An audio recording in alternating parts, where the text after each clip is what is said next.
पुण्यातील कोरेगाव भीमा येथे आज 208वा शौर्य दिन यशस्वीरित्या साजरा झाला.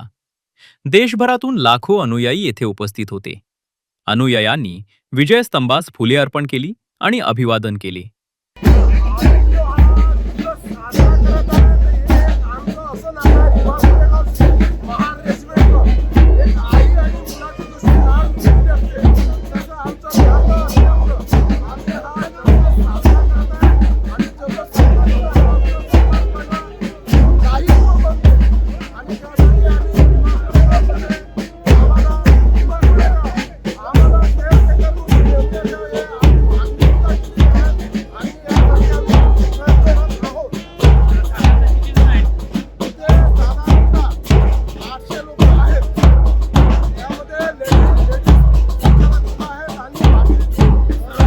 सर्वप्रथम तर मी सर्वांना आजच्या या शौर्य दिनाच्या शुभेच्छा देतो आणि नवीन वर्षाची सुरुवात आपण आपल्या पूर्वजांच्या त्या पराक्रमाला अभिवादन करून करत असतो आणि त्या अनुषंगाने आपल्या राजश्री छत्रपती शाहू महाराज विद्यार्थी संघटना यांनी या ठिकाणी विजयस्तंभापासून जवळच अशा पद्धतीचा हा उपक्रम राबविला. त्याबद्दल मी संघटनेच्या सर्व पदाधिकाऱ्यांचे हार्दिक अभिनंदन करतो, आभार मानतो.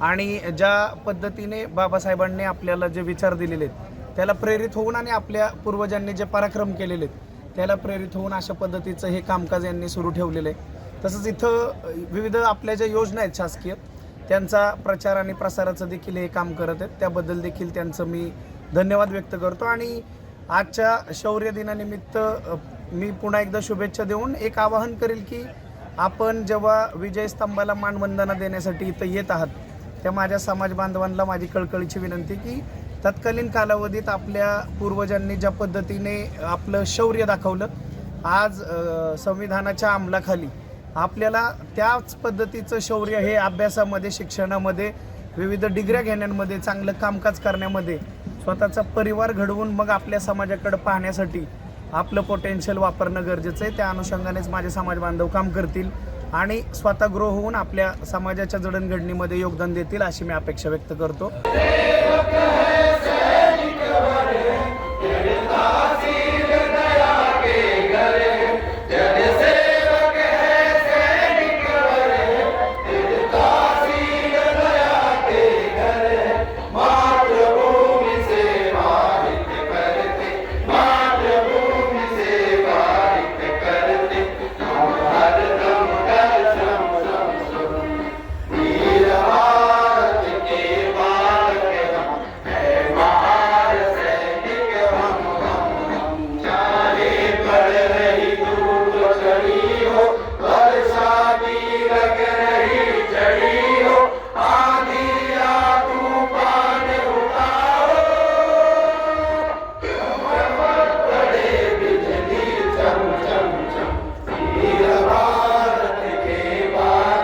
हा कार्यक्रम केवळ इतिहासाची आठवण नव्हे तर शौर्य, बलिदान आणि देशभक्तीचा उत्सव ठरला.